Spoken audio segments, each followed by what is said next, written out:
gloomy. The lake, it is said, never gives up her dead when the skies of November turn gloomy. So we've got lots of stuff to talk about today. It's a rather early stream for me, but I had to get up early this morning to make red beans and rice, and I figured, well, while that's going through its last stage of the cooking process, low and slow, I'm gonna just do a little bit of streaming. It'll be a little bit of time killing for me. You know, I get to sit out here and talk to you guys, have an interesting conversation, hopefully. And yeah, a streamy from Phoebe, yay!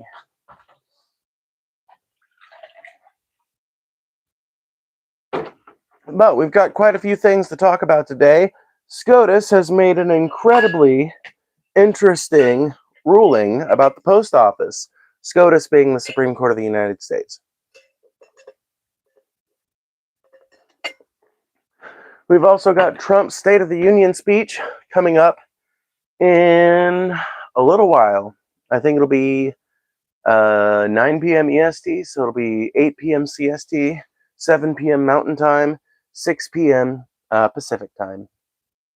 Make sure you guys are hitting that like button as you roll in. You know what to do.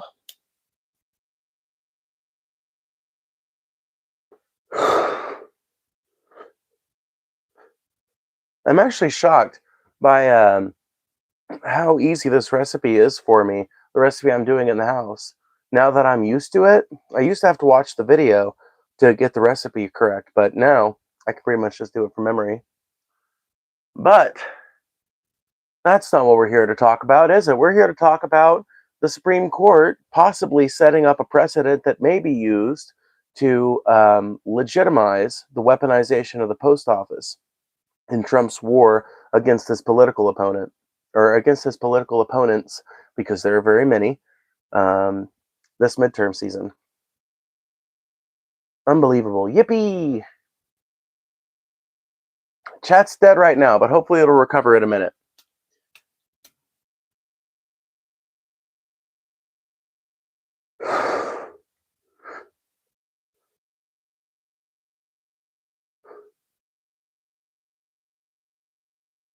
You may notice I'm not wearing my vest today.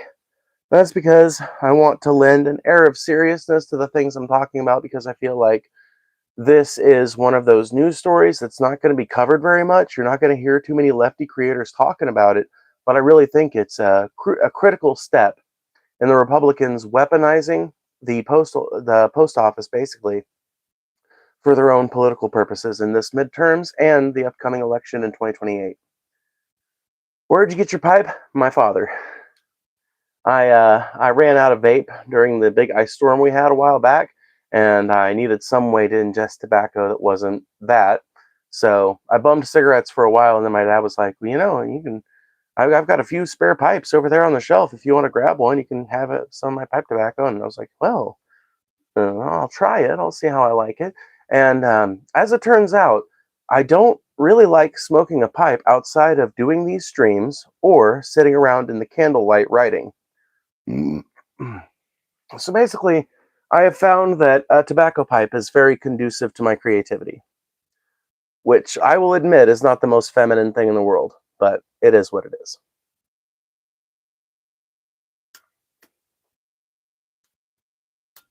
Damn it.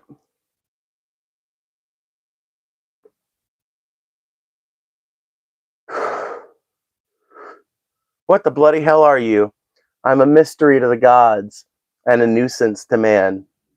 I'm a trans woman named Phoebe, and you found my channel, specifically my vertical streams, where we talk about current events, news cycles, political shit, religious shit. Just depends on what people want to talk about. Harper, I see you. You're bad. I'm bad. You're bad. You smoke, and smoking is bad. I hate you. You shouldn't smoke. Okay, you shouldn't smoke. That is true. But you also shouldn't hate someone for a vice that they have. Me having a vice does not necessarily mean all of my other opinions are tainted by that vice. It's not as if the tobacco smoke infects my opinions. You look like the kind of person who loves to smoke a pipe. I've smoked more pipes than you've been in a lobby of a restaurant next to. Trust me. How could they weaponize the post office except for finding where people live? That's one of the ways, but the other way is by using the post office to cut off people from mail-in ballots. They can basically, like, they can weaponize the post office by preventing the post office from delivering mail-in ballots. And as far as I know, like, the USPS is the, I don't know this for sure. Can you mail-in ballots with UPS? Because my understanding is that if the USPS isn't going to mail out those mail-in ballots, there's not going to be. I don't imagine that all these government offices have corporate contracts with UPS or FedEx.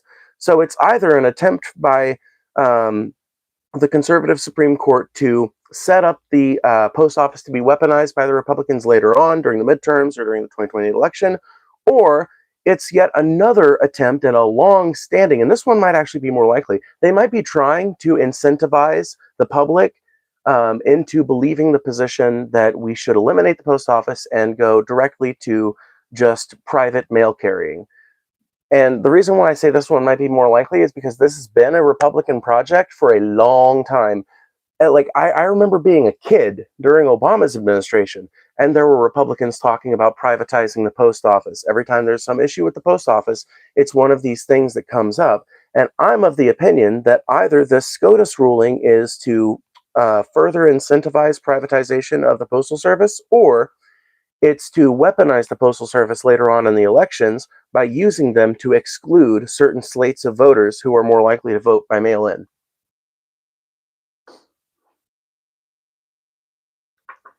If it takes you 3 times to quack out a transphobic comment, you might want to consider the fact that you might not be intelligent enough to conduct with me in a way that would be, like, gratifying to you. Just letting you know.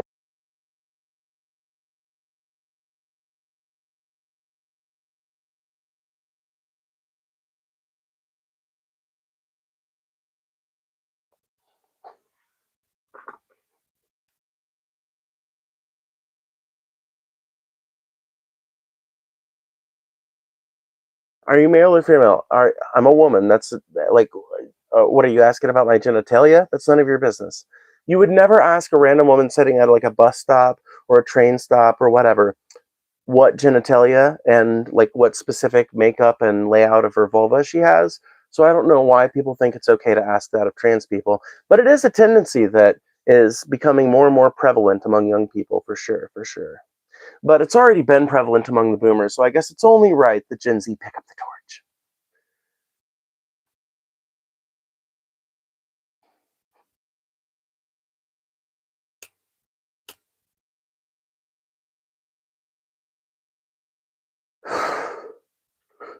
You're gorgeous. Aw, thank you.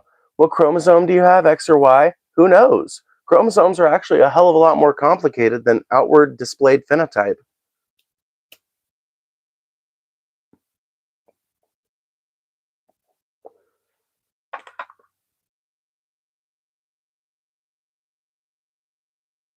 Interesting. Do you think they could also do that to block out certain communities that don't have private mailboxes? Yes, I do. Literally setting it up so that the one second.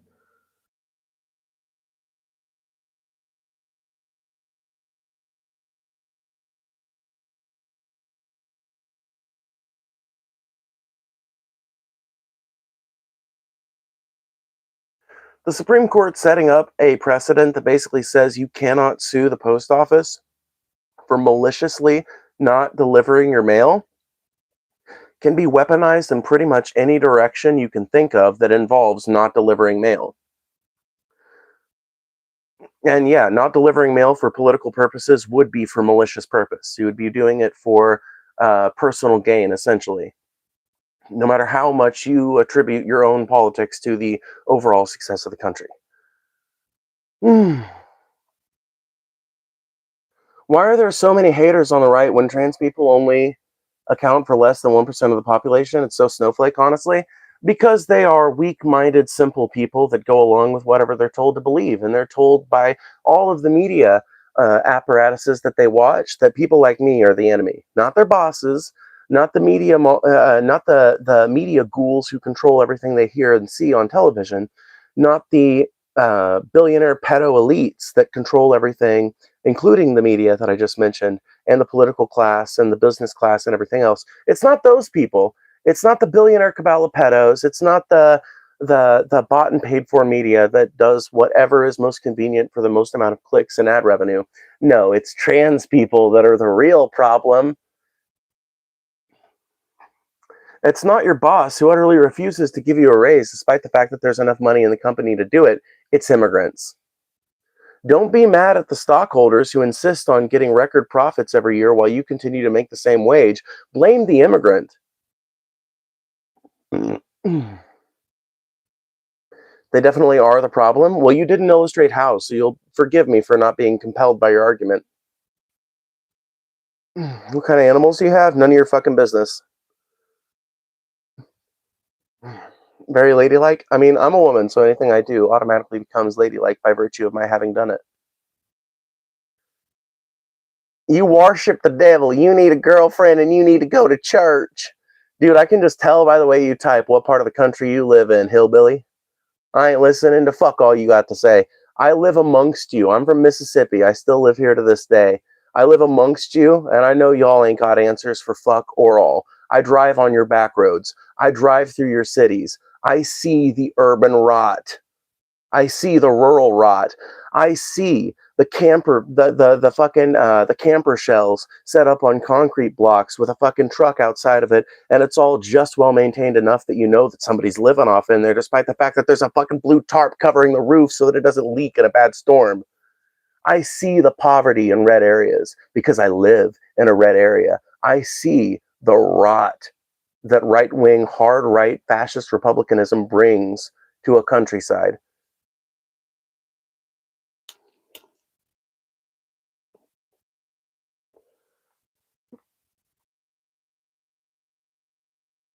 If worshiping Satan leads to better economic policies and better infrastructure building and things like that, you guys could do with some Satanism down south.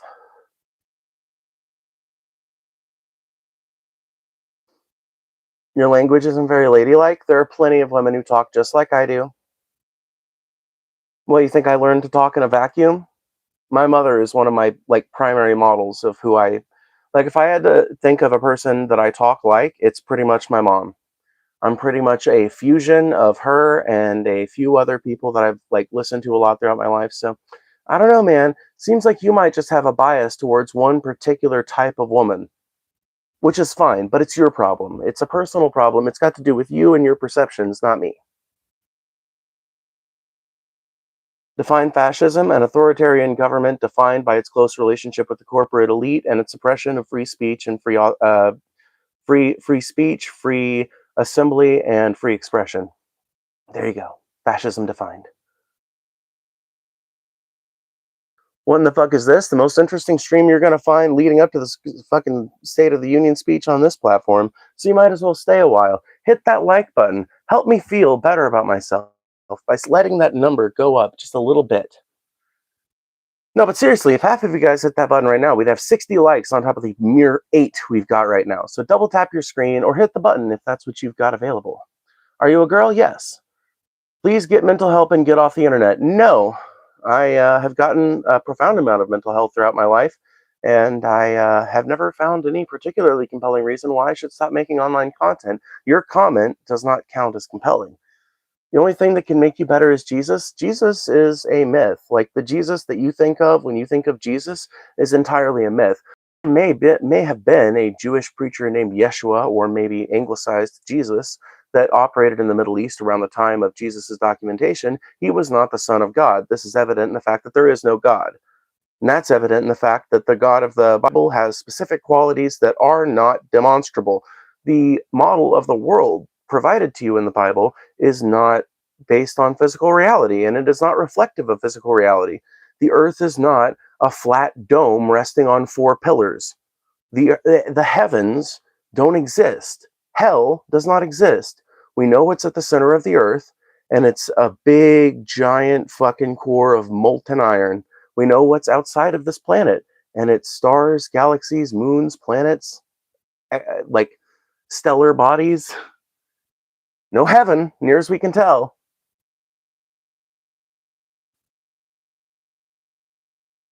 Jesus can't save this. Jesus can't save you, friend. Jesus does not have mythical powers. Are you saying Christianity is delusional? Honest question. I mean, I'm not saying that Christianity is delusional, but I am saying that it's kind of like premised on a delusion. Sure, yeah. I think that it's delusional in the sense that it's all based on complete batshit nonsense. Like, yeah, for sure. But, like, do I think you can be a Christian and remain rational and reasonable in other areas of your life? Sure. Merely being Christian doesn't instantly make you stupid, although they are very often comorbid. It says God created the heavens and the earth. There's four elements in the spirit. No, no, no, no, no, no, no, no, no, no, no, no, no, no, no. There are lots of different parts of the Bible, and you cannot listen. You're a person who's just read Genesis, and I'm quoting Revelation at you. Okay, you need to look through the various descriptions of the earth and planetary bodies and heavenly bodies and things like that are given by the Bible. According to the Bible, the earth is a flat square that rests on four pillars. Those pillars, it's not ever stated what they rest upon, and there's a dome over the earth. That's a biblically accurate earth for you. What is the truth of earth? That it's a sphere. Actually, it's like kind of like an obloid sphere. It's like a little bit, but there's no like impenetrable layer of clouds that surrounds our planet. There's no God up there, as near as we can tell. We've gone really far with our spacecraft, and not once have we ever bumped into the like, oh shit, this is heaven. Our ship's fucking disintegrating because we got too close to God or something. But yet, if you read the Bible, there's supposed to be something up there, material and real.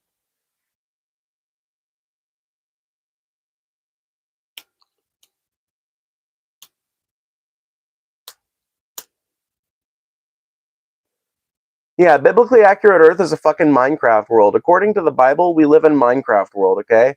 It's not a good resource for scientific information. At best, it's a literary reference that you can use to kind of put into context some elements of modern morality.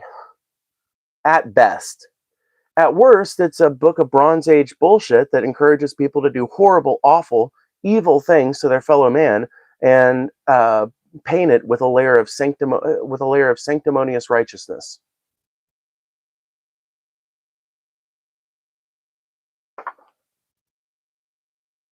Elon Musk committed voting fraud. Yep, Elon Musk was literally paying people to vote his way in an election. He wanted to go a specific way.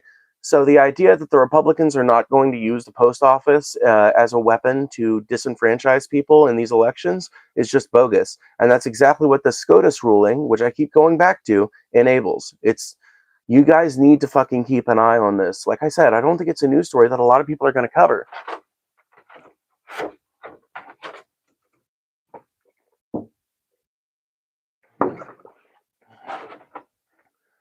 But I will eat my fucking shoe if it's not relevant by the end of this year.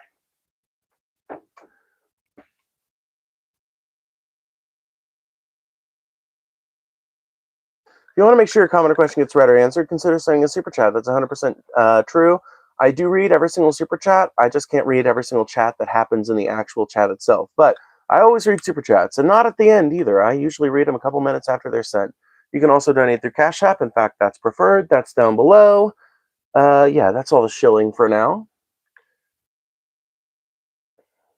I think you'd eat the shoe either way. You must judge my standards. 2020 election was stolen? Bro, no 2020 election was stolen. That's bullshit. That's literally more bullshit than almost anything that's been perpetrated in the last fucking 40 years. You guys just didn't have an electable candidate, and the left didn't either, but people were so goddamn sick of Trump because ultimately what people are looking for in these presidential candidates, the reason they keep going back and forth and back and forth and this pendulum thing keeps happening is because people are looking for actual fucking change. And people have put their faith, like really the internet era made it so that people could only put their faith for 2 consecutive terms into one president for just like one time. It worked once. Now you are never going to see a two-term president, a 2 consecutive term president, unless like they do some really, really transformative shit in their first term. So, like in 2028, if the people of the United States choose to replace the president with a Democratic administration, I do not believe that you will see a two-term presidency there unless they put up an actual progressive who allows actually progressive policies to proceed forward in the government. Yes, thank you. I'll pin that. I'll pin that little message. Thank you. That is awesome. Nothing's going to change in the Democratic Party. I mean, if they continue their current trajectory, by the way, there's this autopsy leaked. I haven't looked into it yet, but from what I can see people talking about online, it seems like they are still confused as to why they lost 2024, which means like it does not speak well. It does not bode well for the future of the party. I don't know that the Dems will be the one to rescue us from fascism in 2028. And if they put up a weak, non-progressive, moderate Democrat in 2028, I genuinely believe they will either lose or win, and then lose in 2032.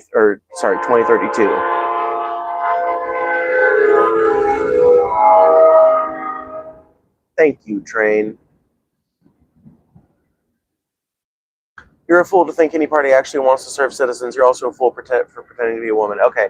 Number one, trans people are valid. I don't know what made you think differently, but you're misinformed. So, number two, I don't think the Democratic Party in its current incarnation can be the instrument of our success. And that's the entire point I'm trying to fucking make if you would listen and open your ears for a second. The point I'm making is that in its current incarnation, the Dems cannot win in 2028 easily. They're going to have to coerce a lot of people. They're going to have to do their really fucking best.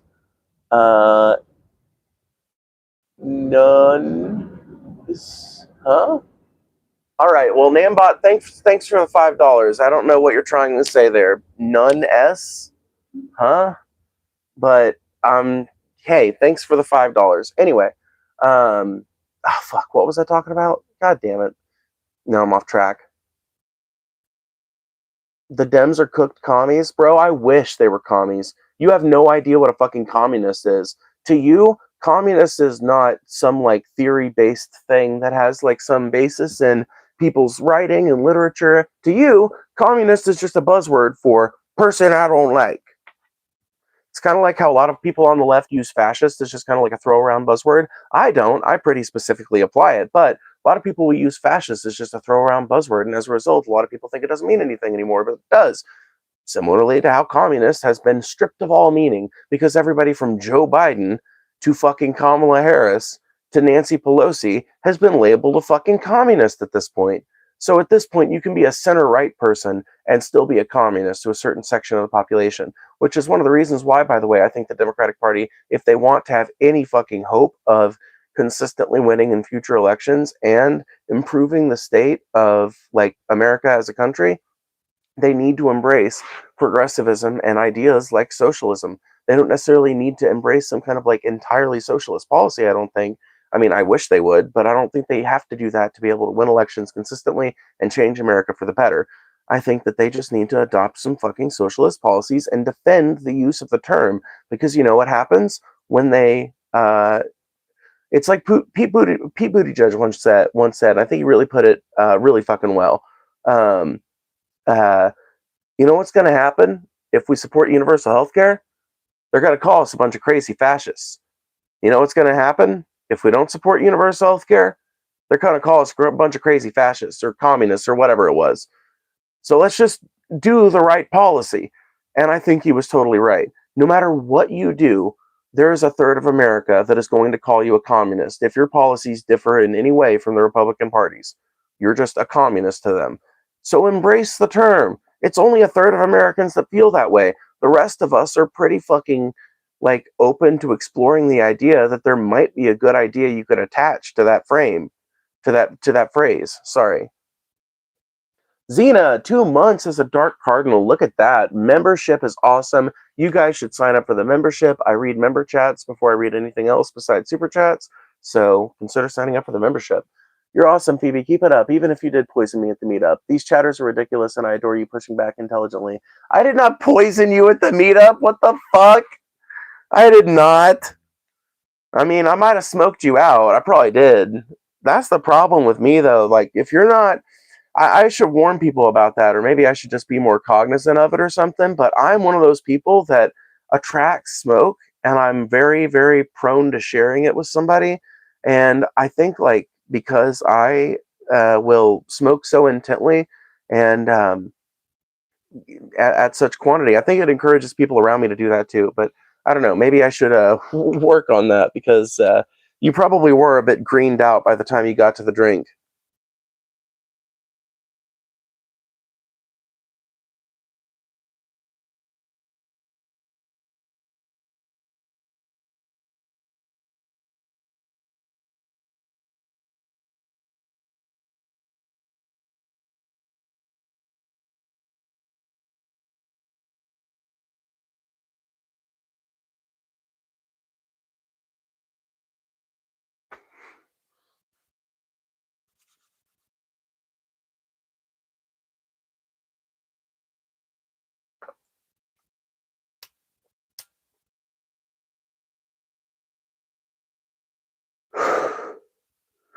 Man, do you believe in Jesus Christ? Not as the Son of God, no.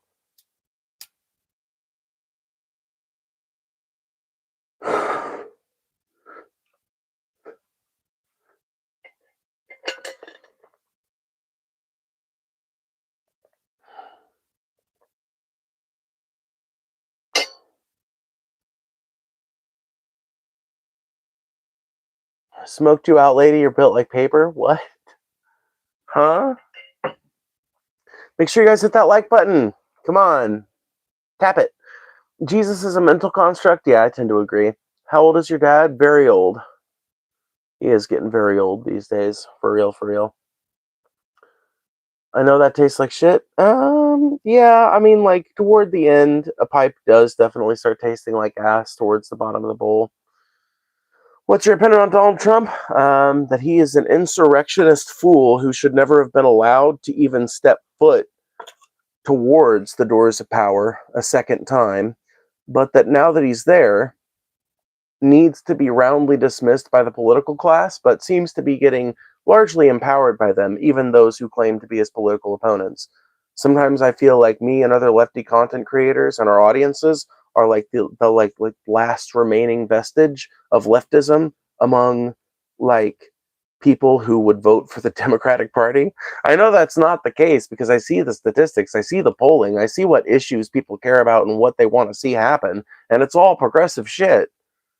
Like, for the most part, the only thing, like, progressives are really lost on in any substantive way is immigration, and that's because, like, excuse me, the main, like, the main window, like, the average American has into leftist or left of center politics is, in a lot of people's minds, the Democratic Party. And when they see the Democratic Party being just as, like, right wing on immigration as the Republicans are, in a lot of ways, they don't, like,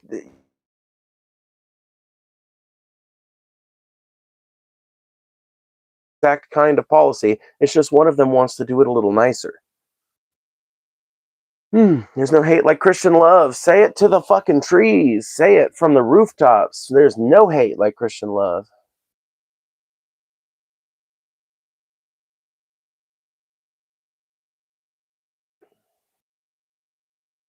Flag spike? What exactly does it mean to be right wing on immigration? To support mass deportation, to support stringent immigration guidelines, to support, like, overly rigorous, to the point of being untenable, standards and processes when it comes to immigration. Yeah. To be left wing on immigration, I mean, the furthest left position you can have on immigration is open borders, anarchist state, let people go where they want to, which is where, like, I'm at, but I don't think it's necessarily, like, achievable, like, within my lifetime. Maybe it will be. Maybe we'll progress a lot faster than I think we will, but I think we're probably more likely to see some kind of, like, eventually, like, a more, like, a world that's more closely sewn together, but that has not yet quite reached the point where we can do, like, an open borders thing. I think that's attainable. But I think, philosophically, I think people should be able to live wherever they want. How is illegal immigration good for anyone? It's actually incredibly good for the economy, incredibly good for, I mean, illegal immigration isn't good. Immigration is good for all these things. But illegal immigration, the only reason why it's a bad thing is it's a bureaucratic thing. You want to be able to tax people, and you want to be able to make sure that there is no underclass of workers that can be underpaid, even if it is like, in theory, any business can underpay workers. Why do they do it with undocumented workers? Why do they do it with like this specific subset of people? Because largely a lot of them don't speak English, and because they are not protected by the same processes that protect an American worker. If an American worker is chronically underpaid by their employer, is being paid something less than minimum wage or whatever, that American citizen can sue their employer. They can call the sheriff. They can call like various like institutions to try and see that the law is fulfilled. An undocumented immigrant doesn't have that option. Even if they do speak English, they're not protected in the same ways by the law of the country. And not only that, but their employer is going to know where they live. Their employer is going to know everything about them, so their employer can actually use instruments of the federal government like ICE, Custom and Border Protection, Border Patrol, etc., to threaten, harass, or even deport employees that try to make a racket about the low wages that they're getting paid. It is because of our cruel immigration system that this second-class citizen status is allowed to exist for undocumented immigrants, when we could just streamline our immigration system and make it easier to get semi-permanent work visas to live and work in the United States. We could make it way easier. The vast majority of undocumented immigrants in this country have no criminal record. The vast, vast, vast majority. So amnesty is clearly the fucking better option.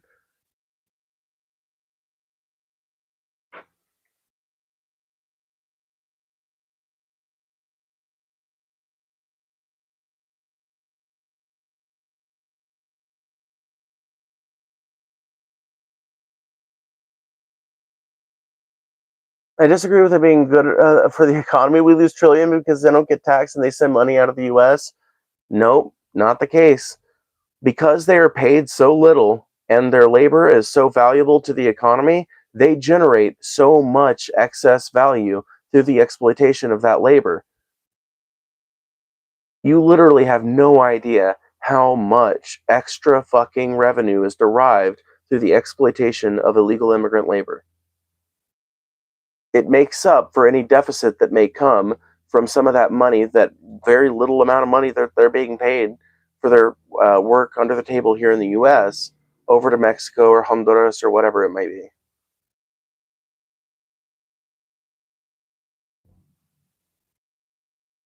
I can argue with you. I have been arguing with you. I'll continue to argue with you.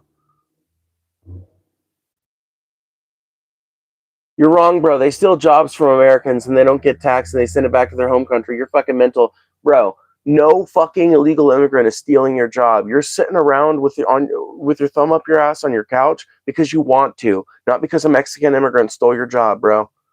Like, the best jobs in this country are undoable by undocumented immigrants, and the worst jobs in this country are the ones undocumented immigrants do, and the ones no American can be convinced with any amount of money to do. I mean, they could be convinced with some amount of money, let's be real, but like, they're just jobs that people don't fucking want to do. That's why there's like such a fucking like, that's why there even is a market for them to do this.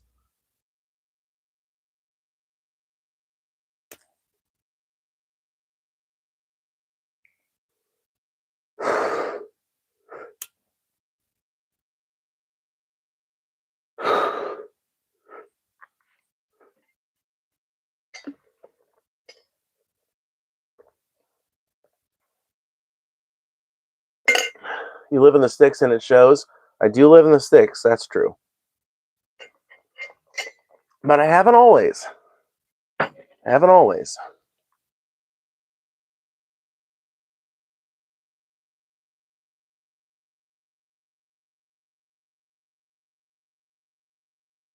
Dude, if an undocumented immigrant is making $2,100 in a paycheck, they probably generated $20,000 worth of labor value. You don't understand how the labor market works. You don't understand how capitalism works. The whole idea behind capitalism is that you make people work for you for as little as you can get away with paying them, and you make them do more labor than what they're getting paid, therefore generating excess labor value that is termed profit. Like, that's the whole idea of profit, is shaving off a little off the top through some sort of exploitation, through some sort of money handling, through some sort of manipulation of something. Classic right wing, I've seen it bullshit. Yeah, like, I seen this one time and it means all my fucking politics are true. Well, I'm sorry, but the statistical mathematical truth of immigrants, just like every other worker, producing more labor value than what they're actually paid for, proves that you're wrong. I'm sorry, it just does. Math is on my side. Yes, that might be the case, but when they start, oh shit, I love this. When they start using benefits or given benefits from local governments, that depletes the benefits that there are for people who truly need it. Undocumented immigrants are not able to receive fucking benefits.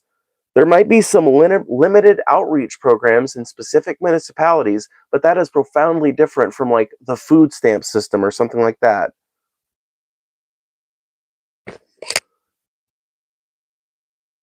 And I'm sorry, but I'm glad that there are outreach programs out there for undocumented immigrants. They do a profound amount of the labor that this country requires, not just for its economy to flourish, but for its fucking people to survive. I think that they should be paid fairly for their labor, which is why we should grant them amnesty, and we should smooth the immigration process so it's easier for people that want to come here and work to do the jobs that need to be done. Dude, unemployment is the lowest it's been in fucking decades. I understand that there's a ghost unemployment rate that's higher, but, like, how are you possibly going to make the, immigrants are stealing our jobs? Like, number one, border crossings have been at an all-time low over the last year because Trump has made America a completely undesirable country to come to. So, like, how are you possibly still going to make the argument that immigrants are stealing our jobs?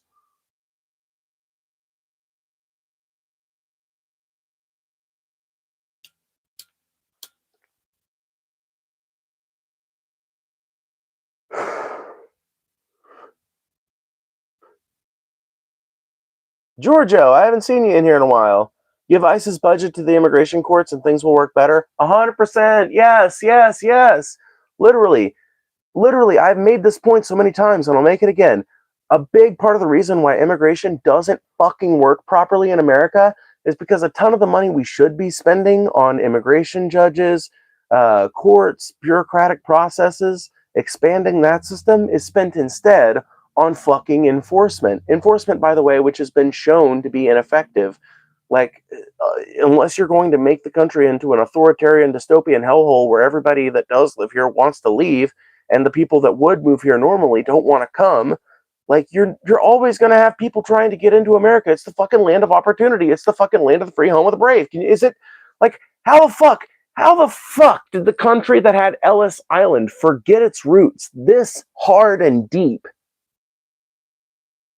I guarantee you a lot of the people bitching at me about illegal immigration, bitching at other fucking lefties about illegal immigration, I guarantee you a ton of them, their fucking grandparents are German, Polish, Ukrainian, German, fucking British, Italian. Like, you guys were the fucking maligned group 2 or 3 generations ago.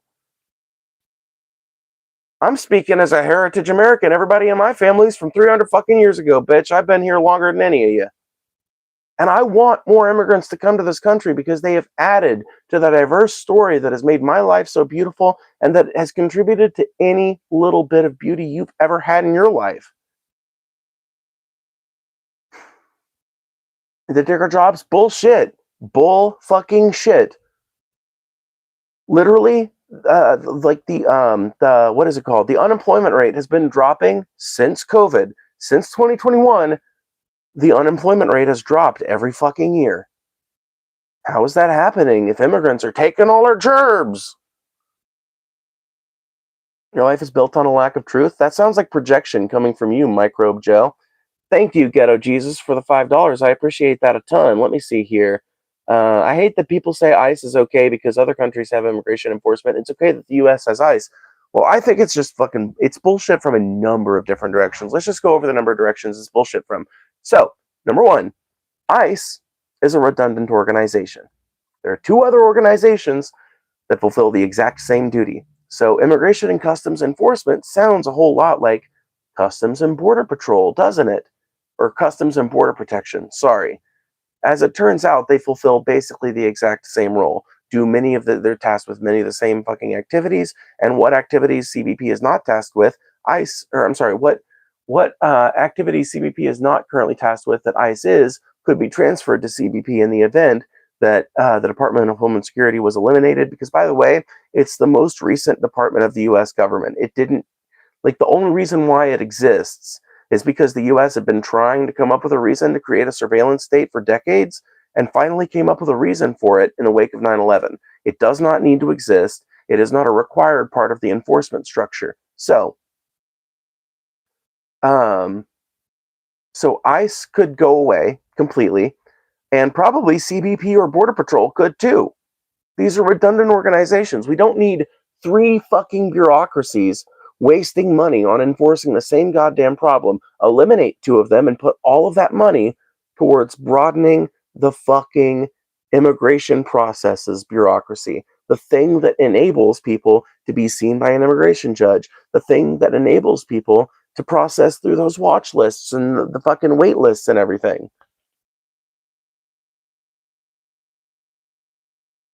ICE was called INS before name change. Yeah, but even INS was a redundant organization. And I feel like this redundancy, by the way, is something that you used to hear right wingers talk about all the time. Like, bureaucratic redundancy was a big talking point for fucking decades before Trump came along. And as it turns out, fucking organizational redundancy is a great thing because you can combine them all into one little personal army and use them as your Gestapo. Briefly, the Supreme Court decided that illegal immigrants had the right to bear arms, as the Constitution says all persons, not citizens. Yeah, it does say that. I wish that they would protect that, but unfortunately, I don't feel like that protection will probably be afforded to all people within the U.S. here within a few years. Deport tran retards. How about we start deporting MAGA people? Deport every MAGA to Burkina Faso and watch this country improve overnight.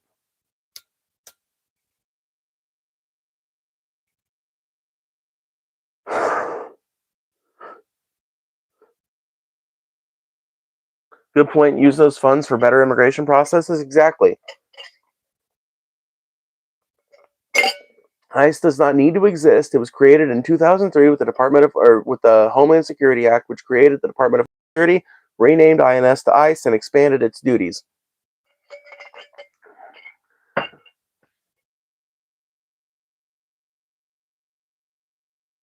Living costs and rents are up because of the sudden influx of migrants in need of housing. That's just not true. That is not why cost of living is up. That is not why rents are up. The cost of living is up because fucking capitalism requires a constant rate of inflation just to keep everything running. The costs are up because stockholders need to make more money off your ass every single year. Rents are up because landlords know that they can charge more because there's all of this fucking media telling people not to blame their landlords for rents increasing, but to blame the fucking immigrant who's living in a shanty town or a fucking slum somewhere that's barely being maintained. Like, how the fuck is an immigrant that's paying like $600 a month in rent, like collectively, they're sharing it between like 10 other people and they're living in one fucking shitty, rundown, slumlord owned house somewhere that's probably owned by the same people that own the fucking business they work for. How the fuck is that driving up your cost of living? Like, honestly, the biggest thing that's driven up rents over the last 10 years is landlords being allowed to run fucking roughshod over the working class. What's allowed rents to rise so severely over the last 10 years is a combination of landlords being let completely off the chain and of there being like, we have basically created an atmosphere where there are very few regular people that are able to buy houses. Wages have remained stagnant while cost of living has continued to grow to the point where now pretty much the only person who can afford to buy a house is someone that already owns 2 or 3 properties, has enough money in the bank to like get that loan and everything. It takes a lot of fucking startup capital just to buy a fucking house now, much less properties to rent. And so pretty much the only people who can own a house at this point are landlords. Not like literally. There are still people that buy houses occasionally. It's not like the working class has been excluded completely yet, but they have monopolized housing in such a profound way that most people that rent really don't have the option to just like move somewhere else. They like maybe they have the ability to save, maybe they've got a little bit of savings even, but the amount of savings that they would need to buy a house in the current market, which is 100% a seller's market, is so fucking astronomical that it would take them a decade. And in the time that happens, their rent's going to be raised while their wages remain stagnant. So eventually they're going to have to move. They're going to have to spend some of their savings on that. Like the upper class, the bourgeoisie has effectively created a world in which it is impossible to be upwardly mobile without some kind of like booster pack to help you, or without hitting it lucky and somewhere along the way. So of course landlords are going to be able to raise the rents higher than they've ever raised them in American history, proportional to previous amounts, because there's what other option do you have? You have to rent now. You have to rent in a lot of fucking places because there's just either no houses on the market, or the houses that are on the market are all rich people houses. They're like McMansions and suburbia and shit. Giorgio, thank you for the $19.99. I appreciate that a ton. You guys have really paid out and been generous today. We've made $30. I tell you what, I will set a dono goal right now and we'll see if we can achieve it. If you guys get us up to $50, I will cover this fucking State of the Union address tonight at when is it going to be? 8 p.m. CST. If you guys get us up to $50 before I end the stream, we'll do it. Exciting breaking news today. Oh boy, what was the exciting breaking news that I didn't see? Because so far what I've seen is that the State of the Union's coming up tonight and that the Supreme Court decided that the post office can't be sued even if they negligently don't deliver your mail on purpose. Or I'm sorry, that wouldn't be negligently. So if they intentionally intentional non-delivery of mail, even for malicious purposes, is now officially something you can't sue the post office over. Which means a lot of fucking things can now be empowered that were previously we don't really want to do that. We could get sued for that. That could get tied up in court. Now they know it's not going to get tied up in court. You're a liberal for sure? Wrong. I'm a leftist. I probably hate the Democratic Party more than you do, friend. Also, everyone in the government is a puppet played off by a foreign country. I mean, I think that most of the people currently within the American government are, purchased by Israel or owned by some other foreign interest or a moneyed interest here at home. And either way, it doesn't make much of a difference to me. Either way, they don't have my interests in mind. Either way, they care about profits more than people. Wait, so the post office can just not work? Yeah, literally. The post office can now, you can now not sue the post office if your postal worker just decides they don't like you and they're not going to deliver your mail anymore. That's now not something the post office can be sued for. Leftists have no plan. All you do is just want the opposite of everyone you hate. Wrong. I have 100% a plan. I can tell you all about it if you want to hear some aspects of it. I want to transition us to an anarcho-syndicalist world wherein most of us grow our own food and trade amongst our neighbors for what we need, and where our needs that do have to be supplied by industrial society are supplied by a collectively owned means of production that is democratically operated by the people who work within it. Check your damn Cash App. Okay, let me check. Aw, hell yeah, dude. Oh, fuck yeah. Okay, cool. We just made $20 on Cash App. Thank you so much, Aria. You are a fucking cool person, and I appreciate that so much. Also, someone just commented on my YouTube. Are you a Trump fan? No, I'm not. But thank you so much, Aria, for the $20 on Cash App. That is really fucking awesome. That means you guys have earned a piece of content tonight, and my Wi-Fi's back on, so I can do it. We will be watching Trump's State of the Union address tonight at 8 p.m. CST on this channel. I will set the stream up after I get done with this Make sure you guys check it out. It's going to be fun. It's going to be lit. I'm going to probably be agitated a number of times within it, and you guys can watch me be angry. It'll be awesome. So make sure you fucking hit that subscribe button and hit the bell so you get the notification later. What's Cash App? I actually have a link to, you can like sign up for it down below, but it's basically an online banking kind of thing. One of the earliest, I think it was around before Chime was. It's owned by Square. It's just an easy way to manage your money with a little online app, basically. It's like online banking for people that don't have a bank account or who have like multiple different bank accounts that they work with and shit like that.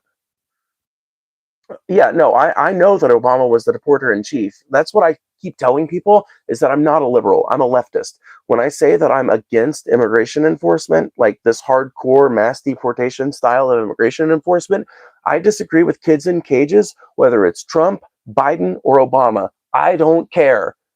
I don't give any fucking quarter to Democrats who are willing to sit around and watch the working class be stomped under the boot of immigration officers' feet.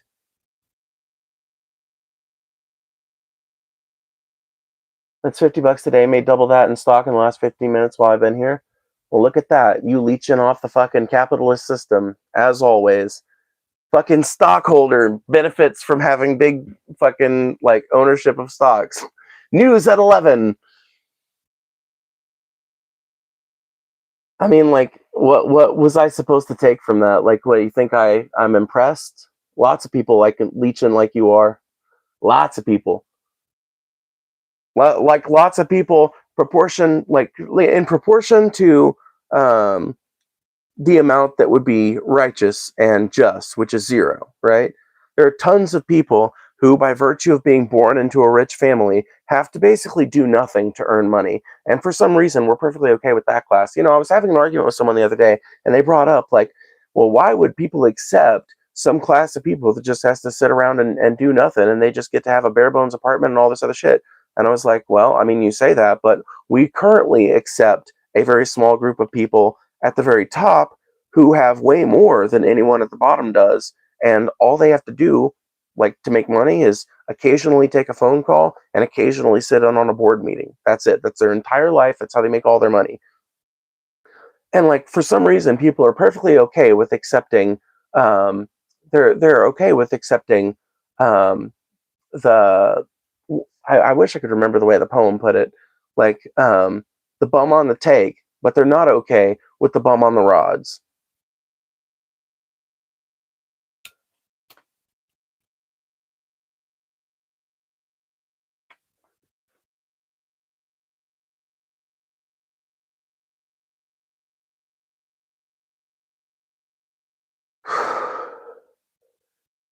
How many immigrants have you seen on street corners with signs begging for money versus U.S. citizens?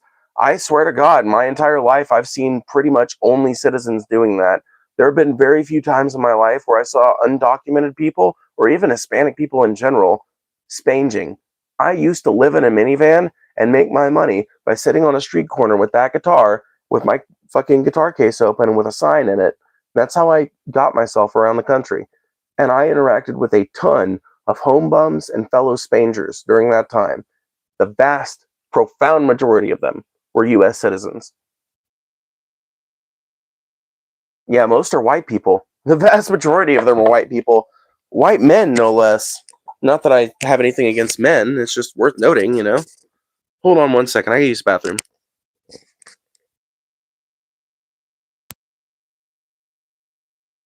Leave that right there.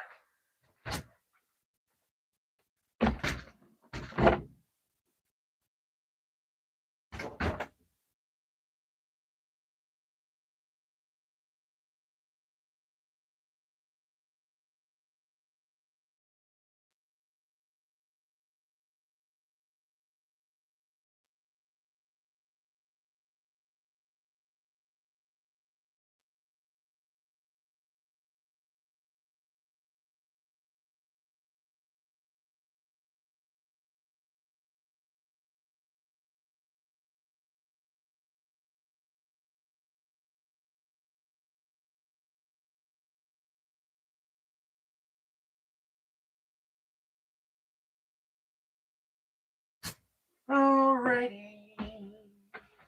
Okay. And we're back. By the way, donations are still appreciated. Just because we met the goal doesn't mean you have to quit donating. It's also a great way to get your comment read or your question answered. Yo, this is the people who be talking crazy and protesting. I mean, like, I don't talk all that crazy, but I do protest when I get an opportunity to. Living in Mississippi, I don't get that. I mean, I'll be real with you, I don't get that many opportunities to living in Mississippi, but hey, you'd be surprised how much progressive activism happens down here. A lot of people think when I asked, dude, I had a fucking argument with Paul Zigo on Deep Fat Fried the other day, and I asked him, if you had to guess, how many people do you think voted for Donald Trump in Mississippi in 2024? If you just had to guess, don't look it up. And he said, he was like, 90, 95%. I was like, it was actually like around a little less than 2/3. So, or no, I asked him how many people voted against Kamala Harris, I think. But the point is, I told him, it was like, dude, over 1/3 of people voted for Kamala Harris. I think because I can't remember how I phrased it to him, and for some reason it's tripping me up. I want to get it correct. I think I asked him, how many people do you think voted for Kamala Harris? And he said 5 to 10%. And I was like, no, actually, a little over 1/3 of the state voted for her. So, like, 1/3 of the voting eligible population is already progressive. And then you think about the population of voting eligible people that don't vote, that didn't vote in 2024, that might for a properly progressive candidate. The Dems could win in Mississippi. They just don't want to fucking, like, moderate Dems can't win in Mississippi. Southern people are not moderates on a goddamn thing. As a Southerner, I can tell you, we're not moderates. We're either left or right, but you ain't gonna find no fence sitters in Mississippi.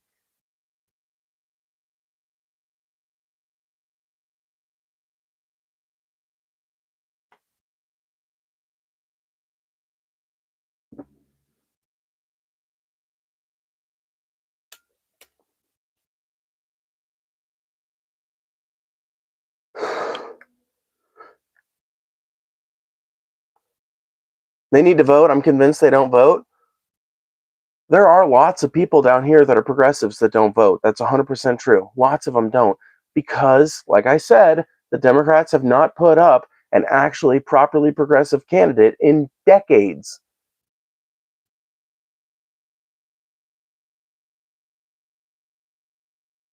How is free speech dead and you're 60 if you were alive? What are you talking about, bro? I literally am such a pro free speech fucking person on this platform. Like, compared to most other streamers that like react to their chat, I'm an incredibly pro free speech fucking streamer. The only thing that gets banned around here is just idle spam. So yeah, if you're repeating the same thing over and over and over again, sorry, you're gonna get banned. That would get you banned literally anywhere. It's not a suppression of your free speech for you to be screaming and fucking throwing your shit everywhere in public and for a cop to come tackle you and put you in cuffs. I'm sorry, it's just not. Just like I would hope that a cop would come tackle somebody screaming with a bullhorn and pooping turds out of their ass and throwing it at people, I would hope that my mods would ban someone out of here that's spamming.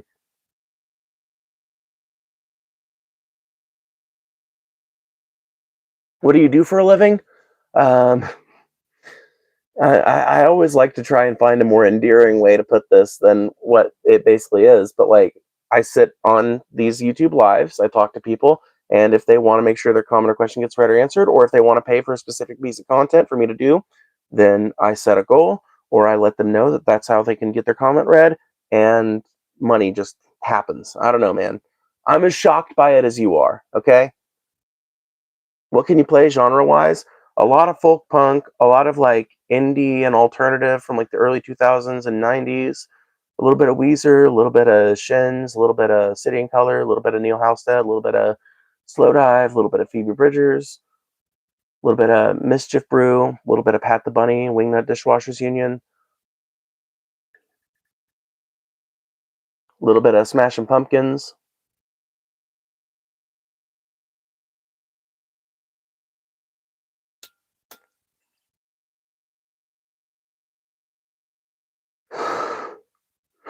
Yeah, that's the problem. There's a lot of a little bit of, because I don't Like, there's no one's discography that I've learned completely all the way through.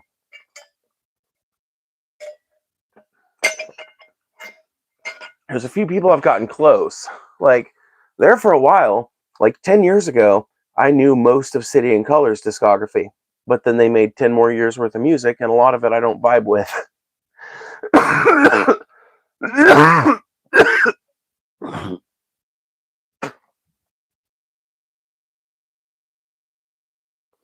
That's honestly the most leech-like lifestyle, to just beg for money on live streams. How is it leech-like? I'm offering people a product in exchange for money. And unlike like somebody who just makes money off of stock dividends, the money that I make is based like directly on something that they're getting, either a piece of content that they're paying for, or getting their comment read, like they're paying to have like a better place in the discourse.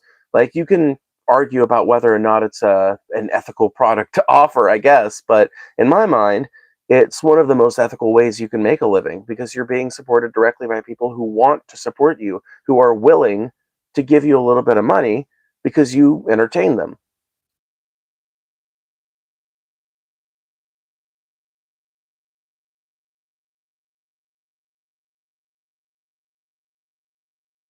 Ah! That's predatory as fuck. I roll my eyes at the.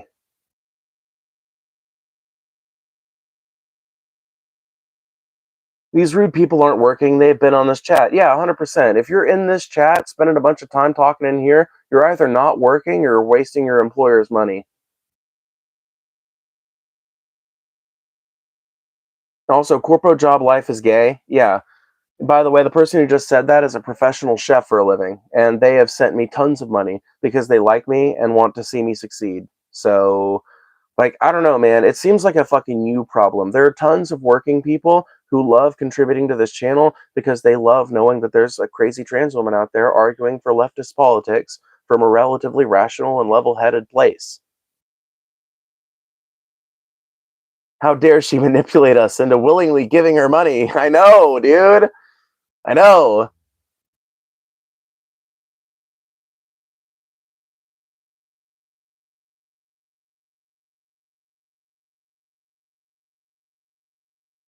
Done working, happily retired early. Well, good for you. That's a rare treat in today's America, so I'm glad you were able to get that. See, that's the thing. I ain't got no problem with successful people. I got a problem with hoarders. Whether it's people that want to fill up their house with garbage or people that want to fill up their bank accounts with everybody else's money.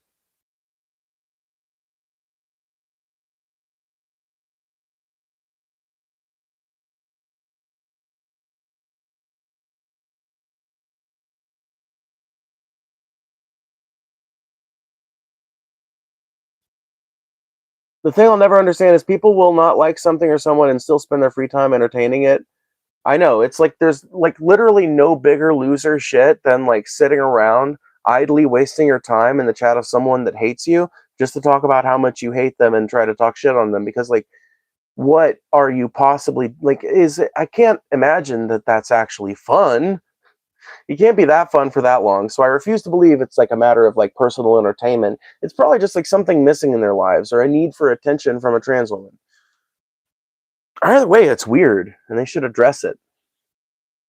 Phoebe, how often do you do these streams? I'd love to show up to more of these. I do these almost every day, usually around 10 p.m. CST. I do need to get better about sticking to a schedule and keeping you guys abridged of it. I think I do need to start doing that, but pretty much every day. That's why it's a good idea to hit the subscribe button and make sure that bell is rang, because you'll get every notification from my channel, and I don't upload that often, nor do I share posts on YouTube all that often, so you're not going to get like overloaded with notifications from me. I need trans women to give me attention. Yeah, like literally, Arya, it's that simple. You know the drill.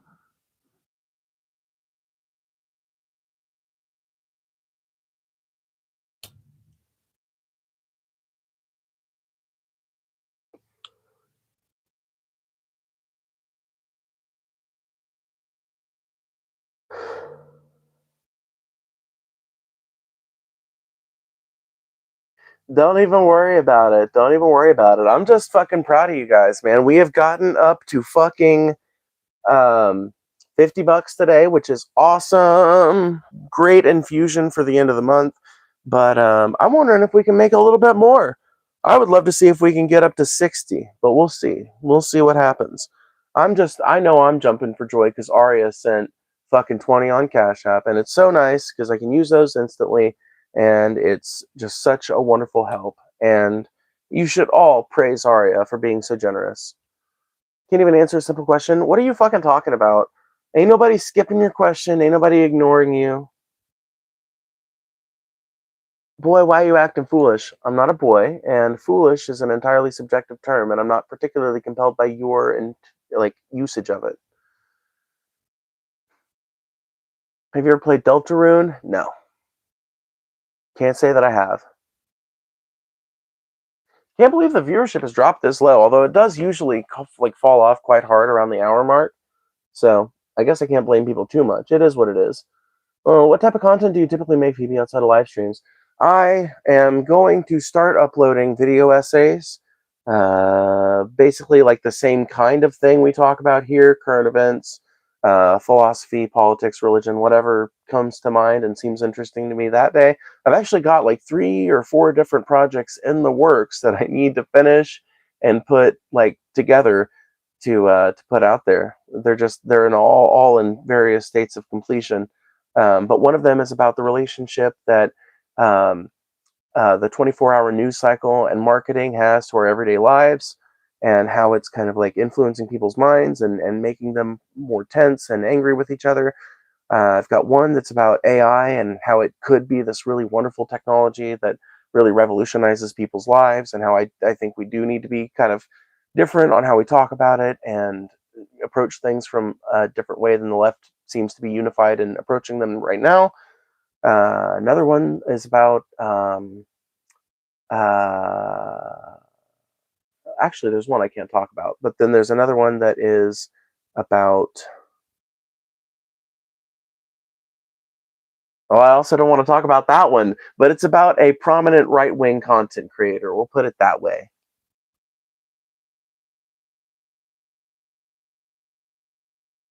Democrats love you, sick people. Please go get help, bro. Literally, the treatment for gender transition, or I'm sorry, the treatment for gender dysphoria is transition. Allowing a trans person to come out and transition and socially accepting them is the recommended prescribed treatment for gender transition, or for gender dysphoria. God damn it. You guys get me to talk about this shit so fucking often that my brain is starting to become soup.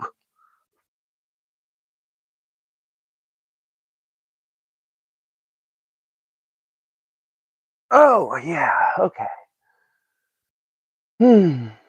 Yo, you're on DFF tonight? What? I am? Since when, femboy? Hold up. What now?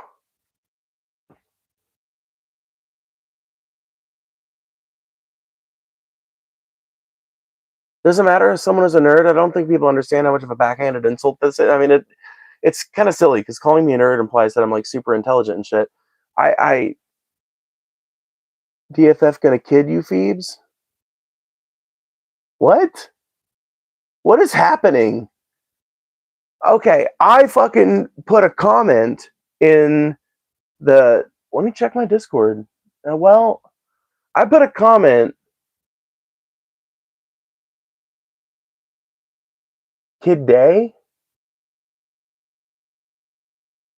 What are you fucking talking about? Okay, Deep Fat Fried is DFF. It's a podcast that I've watched for years. It's got TJ Kirk, aka The Amazing Atheist, Paul Zico, and TJ's brother Scotty. I think it's just supposed to be Scotty and Paul tonight, but they posted the announcement post on their Patreon, and I made a comment about check the channel. It shows that you and Paul will be debating national divorce. No, no, no, no, no. That's something we already did, femboy. That's something we already did. That's a piece of content that we already did. It's on. I don't remember which Onion Nuggets it's on, but it's on one of the recent Onion Nuggets episodes. I just don't remember which one.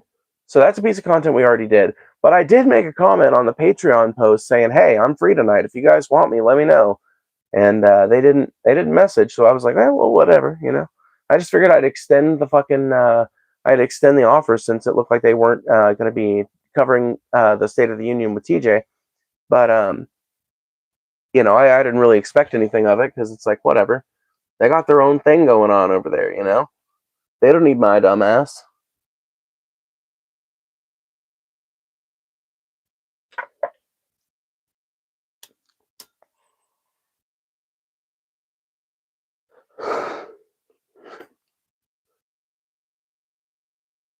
Gave Phoebes a whole ass heart attack. Yeah, dude. I need to figure out how to get on one of these podcasts. I'm pretty sure the only reason I earned my right to come on, not right, that's a bad way to put it, but I think the only reason I earned my privilege of coming on is because I've been a part of the community for so long. They have met me in real life. I've had lunch with TJ. Um, I'm a known quantity. I've got a channel of my own and shit to lose from coming on their stream and just screaming the N-word over and over again. So, you know, honestly, like, there's a reason why it's become so rare for content creators to have people on the way I do sometimes, and it's because there is so much of a risk you take on when you have another person on your channel. You are giving them the opportunity to fuck you over in ways that you can't even imagine. If you're not a content creator, I mean.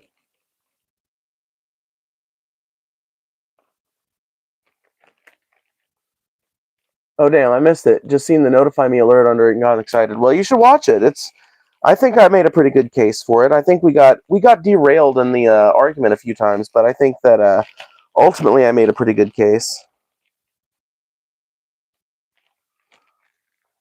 Towards the end, I finally got Paul to say, "Okay, we'll invade you, fuck." Which is my whole point. I'm not saying leave the South alone to fester in its own garbage. I'm saying set conditions for aid. Set conditions for aid. Make it so that these southern states do not get their fucking federal aid dollars unless they allow direct federal oversight of elections and tax appropriations. You let federal overseers have control of that shit, and now you're talking.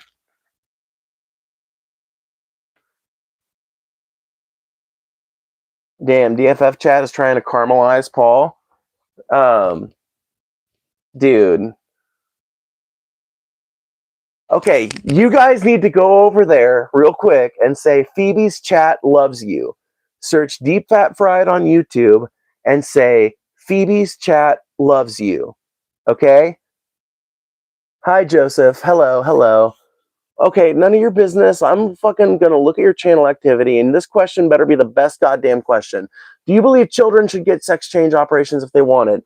Yes, if they've talked about it with their doctor and they've been through multiple years of hormone replacement therapy, then I think if gender reassignment surgery is the best and preferred medical option of the people within that process, then yeah, someone 16 or older, or maybe even slightly younger, could possibly be considered a candidate for sex reassignment surgery at a time when those changes happening earlier might improve that person's future medical outcomes. I think there are circumstances in which it would be reasonable.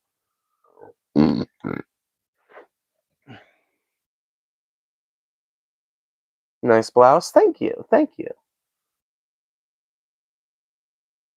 Rural Americans aren't all Trumpers. In a lot of cases, they're forced into the MAGA cult. Dude, there are so many fucking rural Americans that just go along with the Trump shit offline because they got to, but then they get online and they talk all kinds of left-wing shit. There are all kinds of people that fucking are MAGA online and off, but really it's just like a front so that they can like look better to their wives or their mother or their father or their fucking grandpa or whatever.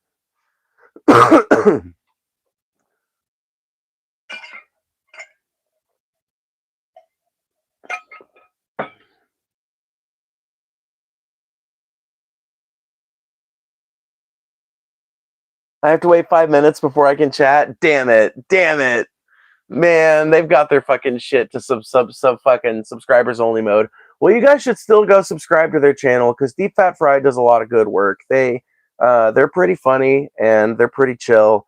And it's the community that spawned me. So if you like me and my crazy edgy ass, make sure you check out Deep Fat Fried. They've had me on their channel like twice or three times now or something like that.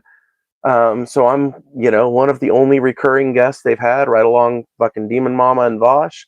So you guys have to check them out. If you want to know my origin story, it's tied up in Deep Fat Fried. Not trying to make a point here, but I hate the same shit from my liberal friends and family. Hate hearing people white knighting things that don't affect them or that they don't actually understand. I actually do get that. I think a lot of people, once they become politically involved, especially on the left, there's, how like kind of within the Christian conservative community, there's this push to proselytize that comes both from the Bible and your church community. That same kind of thing exists kind of within certain aspects of the left, especially the like heavily voter, like electoral brained left. A lot of people genuinely don't get the idea of just having a conversation and letting it go wherever it wants.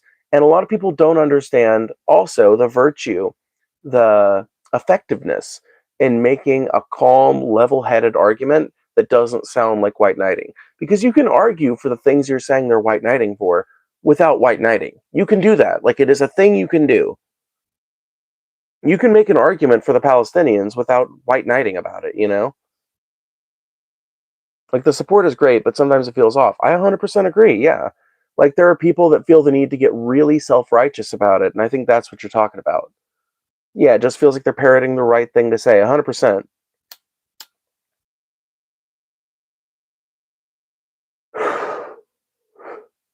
Now, I might engage in some of that myself, just because on here there's kind of an incentive to use some of the same phrases and words to talk about the same issues, but I try to provide my own nuanced perspective on those things.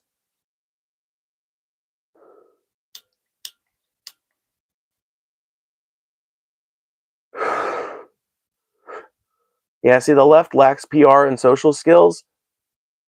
Well, I don't know. I don't think the left lacks social skills. I think that there are elements of the far left that lack social skills, but there are elements of the far right that lack social skills in general. Social skills are a thing we're all struggling with right now, to be honest with you. Young people in general are hanging out with less people. Um, Wait a minute, hold on. Um, so like, what was I saying? Wow, fuck, what was I saying? For me personally, I try to research what even sun doesn't affect me at all. Left lacks PR and social skills. Yeah, so social skills are something everybody's struggling with because the third place has started to die off.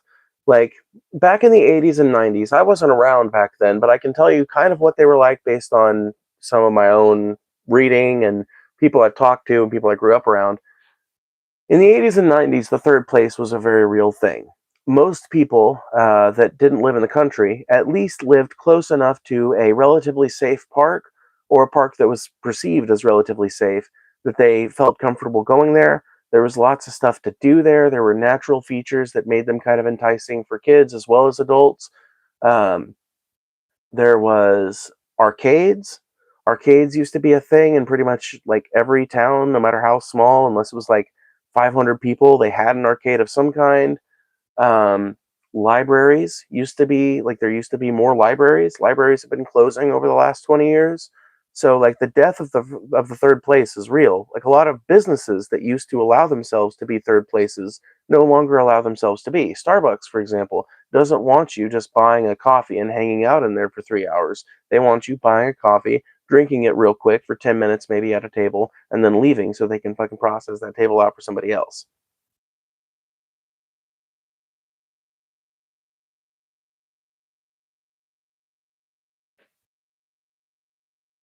How did you get into politics, and what would you say is your favorite research source? Ooh. So how did I get into politics? Good question. Um, Honestly, I think that there are three people most responsible for me getting into politics. One is my mom, because my mom was never super political, But she used to keep more on top of the news. Nowadays, she pretty much just lets me keep her abridged of anything really important. But she used to keep really abridged of the news back when I was like a teenager and younger. Um, Not as much as my dad did, but she used to like read about it and read articles and shit. And she was going to college for a long time, and that also put her in contact with a lot of people who would talk about it and current events, shit like that. So um, then there's my actually like probably the person I've been friends with the longest, a girl named Taylor. She hangs out in here sometime. Sometimes we dated for a while. We used to live together, but we first met online, and she was like the first person my age that I met that was like super political and really interested in political topics. And thirdly, there was a government teacher. She taught a number of other topics that were kind of adjacent, like world history and shit like that, I think. But she was really fucking cool and really wanted to get people like the way she saw it. Like government is just as much about the politics as it is about the frameworks. Like the frameworks are all political in themselves. So she was like really committed to giving us like a diverse array of sources and stuff like that, and a diverse array of political ideas and ideals to think and talk about. Um, what was her name? Miss Petty. Yeah, yeah, she was really cool. As far as like my favorite source for research, like honestly, I guess like my favorite like jumping off point for research is usually Google's Gemini AI, but I never base anything that I say off of what it says. I go read through the articles it cites, and if it doesn't cite one, I ask it for its source on that information, and then I look at that. So like as far as like what that usually leads me to, I feel like I usually end up using Wikipedia quite a bit, which also requires me to, because it's a tertiary source, I have to look into the sources that it uses. So there's like a lot of steps that go into researching if you're trying to be thorough about it. But like news, as far as like news sites and publications, I would say NPR, the Associated Press, and that might be it, honestly, as far as like, and Al Jazeera, that's the other one. I couldn't think of the other one. But yeah, Al Jazeera, all three of these are um, pretty, they've got pretty high journalistic standards. The AP probably being the most questionable among them, the NPR being the most trustworthy, Al Jazeera being somewhere around the middle. But Al Jazeera will cover a lot of things that NPR and AP will pass over.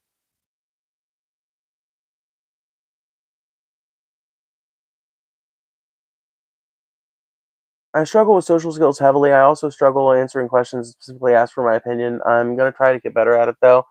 Yeah, a lot of people struggle with that, honestly. Like a lot of people struggle with it, and a lot of it is because they don't talk about it a lot. A lot of people just like, frankly, I kind of got a privilege that I think a lot of people don't get in my life, which is that I got a lot of people asking me for my opinion when I was a kid, like my parents and I don't know, maybe I just grew up in the right school environment or something, but like my raising and the schools I went to very heavily encouraged critical thinking and discussion of opinion and stuff like that. Rhetoric, and rhetoric is really what you have to practice if you want to get good at defining your opinion and talking about your opinion.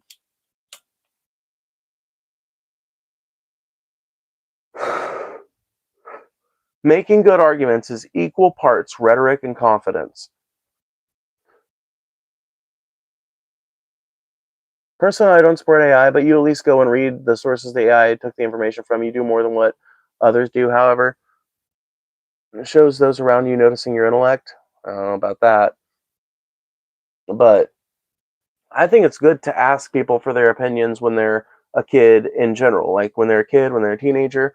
I think it's important to develop people's sense of critical thinking, their sense of like so many people I think struggle with what Acidic was just talking about because they didn't get enough opportunities to practice that skill when they were a kid, when they were a teenager, which is the time when you've got the most neuroplasticity. So if you're still young, or even if you're not, start working on it, start practicing it, And honestly, even if, like, here's the thing, AI is pretty much good, like actually good at two things. Number one is going through big sets of data and looking for the relevant pieces. And number two is having facsimiles of conversations. So you can set up an AI, whether it's Gemini or Grok or ChatGPT or one of these things. You can set it up to be like, hey, I want to get better at talking about why I believe the things I do. So could you ask me a series of political questions and insist upon um, my clarity and thoroughness and kind of illustrate ways where I might get better at it? Like, AI can be a useful tool in certain ways. There are criticisms I have of AI, but it's largely related to the fact that it's currently controlled by the capitalist class. And as a result, the only incentive operating it, the only incentive pushing it forward is profit, which is an ill incentive for any humanistic enterprise. Any. And I think AI in its best form would be a humanistic enterprise. An enterprise that makes humans smarter, not dumber. Right now it's making people dumber, and that's because there's a profit incentive involved in getting people to blindly trust this technology. Hmm.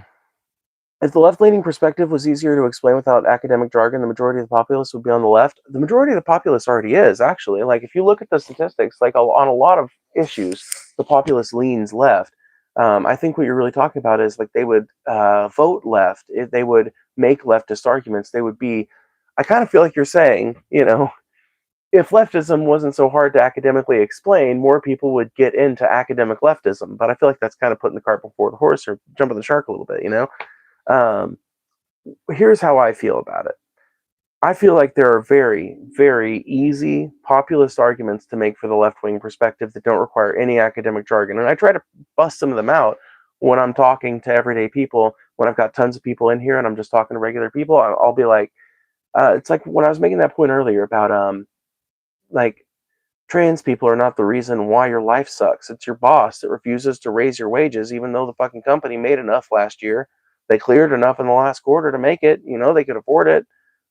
It's not Mexicans that are the reason why your old job got shipped overseas. They had nothing to do with that. They're working jobs that ain't going to get shipped overseas because they can't be shipped overseas, that are not jobs that you'd want to work anyway.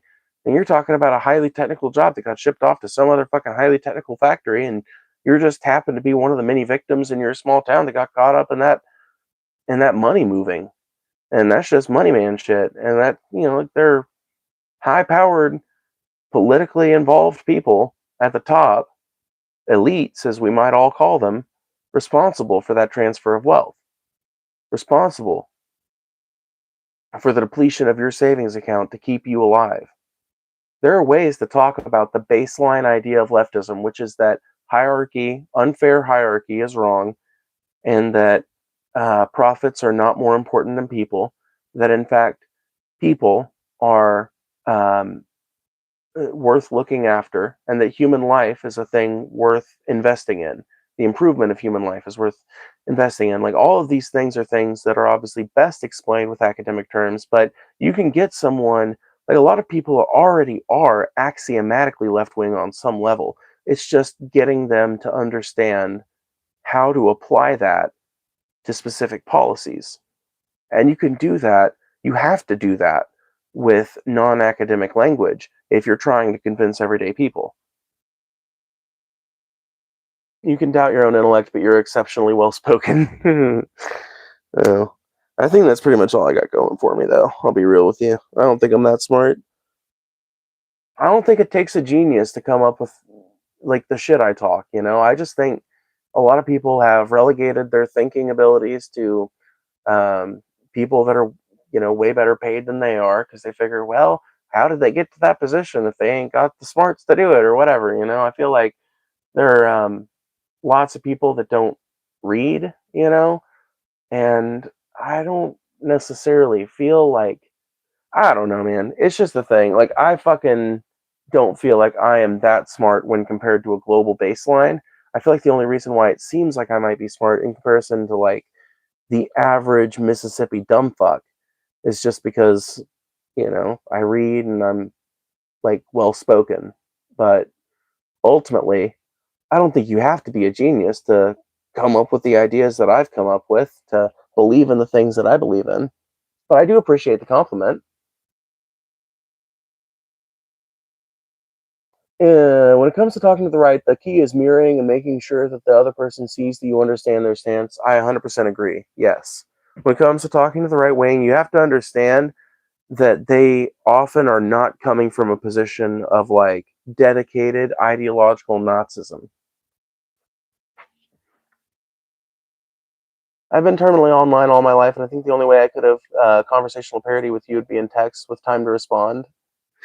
Well, I definitely understand that disparity, and it's something I kind of feel bad about. I hate that is becoming more the norm because it's not. It doesn't bode well for community building and in-person organizing that there are so many people in that position. But I will tell you, Nanbot. We'll call it Nanbot. We'll call them Nanbot. If you want to get better at that, the best thing you can do is find some kind of third place that you can hang out with where people will want to interact with you, and exist there for as long as you can without your phone and without an earpiece or anything like that. Exist there with an openness to you. Like it's as much an emotional thing as it is an expression thing. If you feel like, man, I want to talk to people, I'm fucking looking forward to this. This is going to be cool. This is going to be new. There is an approachability that will come over you that will lend people to your company. But there is a growing disparity between people who have spent a ton of time socializing in real life and people who do most of their socializing online. And unfortunately, um, I don't feel like there's a whole lot of people in my position, at least, that actively talk about why that's a bad thing. Because, like, to be fair, there are a lot of people who kind of see it as like, oh my god, finally, I can live the introvert's life I've always wanted to live. But it's not really a good thing.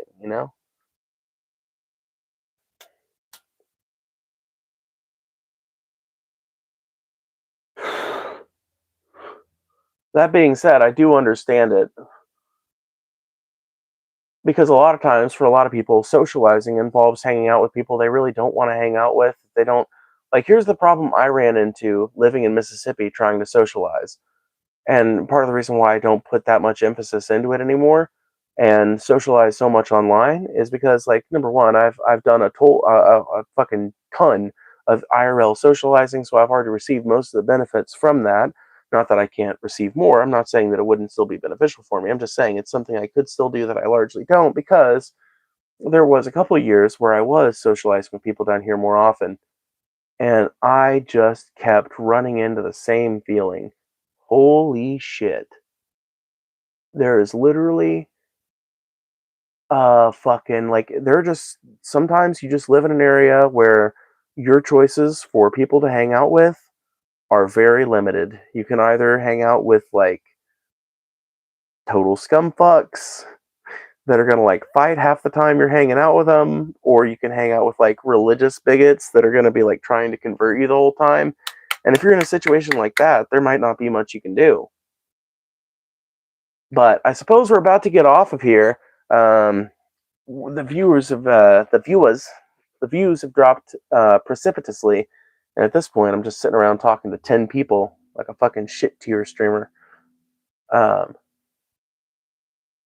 Not that I mind you guys, I love you guys, but um, it does seem like the apt time to get off because I do need to go inside and check my beans, and I kind of want to send you guys over to Deep Fat Fried. I read some literature on how parts of lower class America was deliberately propagated into being afraid of education. Yes, 100%. There are entire sections of Appalachia and the Deep South that have been heavily propagandized against education. And part of that's like the like predominance of religious education and religious thought in these areas as well.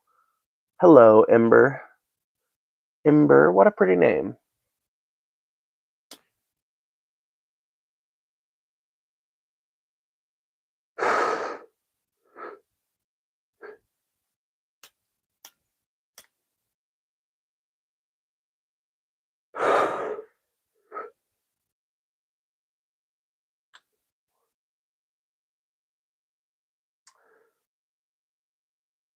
Once again, I just want to remind you guys that tonight at, I believe it will be 8 p.m. CST, we are going to be covering the State of the Union address delivered by President Trump.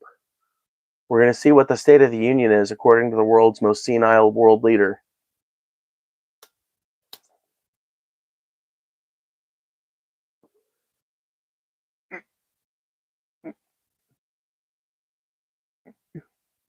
The most senile and out-of-touch world leader on Earth is about to speak, you guys.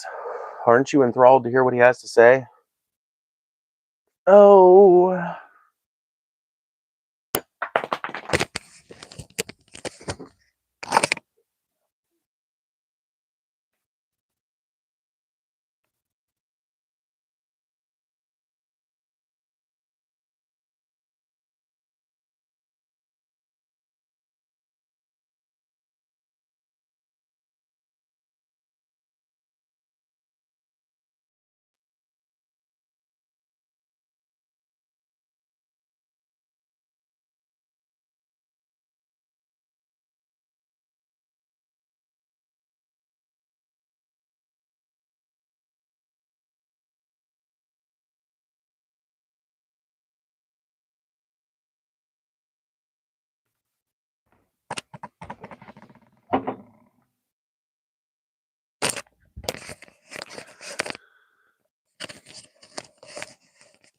Okay, thanks for speaking for us. I'll be back for the State of the Union. Thank you. Got any predictions for it? Let's see. Predictions for the State of the Union. We're going to see some warmongering against Cuba. We're going to see some warmongering against Iran. Oh man, I should create a bingo card. I should create a State of the Union bingo card. Oh my god, I should do that. Oh my god, guys, should I do that? Oh my god, that would be a good thing to do for the content. Oh my god. Okay, so let's fucking come up with it. Okay, so there's going to be warmongering against Cuba. There's going to be warmongering against Iran. Um, I think he's probably going to decry global institutions. He's going to claim that he's achieved peace in the Middle East. He's going to say he's ended all wars. He's going to say that the American economy is doing great. He's going to say that grocery prices have gone down. He's going to say that nobody talks about affordability anymore again. Yes, dude, I'm so glad people talk about the nunt now. Trump's fucking neck pussy is like my favorite part about him. State of the Union bingo card would be so tough. I know. Yes, free space. Yeah. Yes. Okay, the bingo card is happening. Okay, I'm gonna fucking. Oh my god, you guys. Okay, this is gonna happen. I'm gonna do this bingo card. You guys have given me that fire for the content that I need to make it really good. Minority shaming. Yes. That's another good one. That's a really good one. Phoebe, if you can make a graphic and get 3 bingos, I'll give you $50. Holy shit. Okay, bet. All right. Okay, bet. Skis. Giant bet skis. He'll talk about how we should forget Epstein because of UFOs. Yes. He's going to talk about the release of the alien information, and he's also going to talk about Epstein, but only insofar as calling it a hoax. Okay. Yes. Oh my God, we need to do this. Bring up ICE? I don't know. I'm not actually sure that'll be in the State of the Union address. I'm not so sure, but we'll see. Authoritarian gaslighting, deflecting shame. Yeah, these are all good ones. You guys are coming up with some really good ones right now.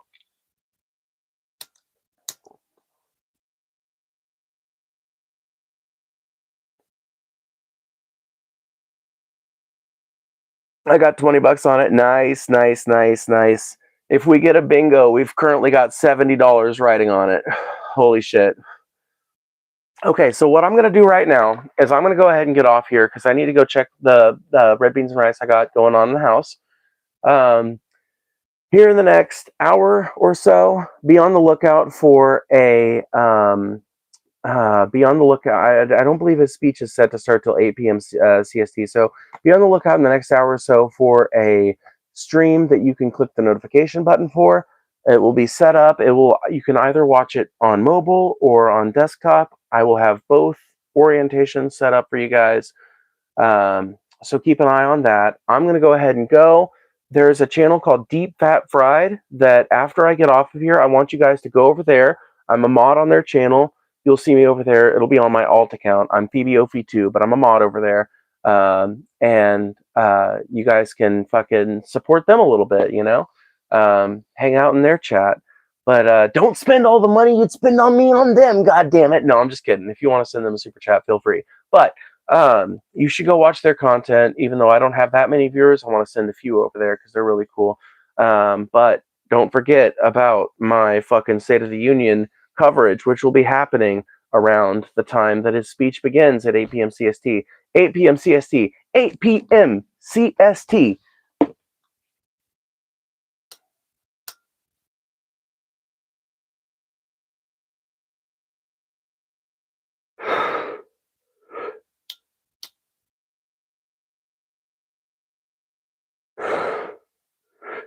All right. Bye.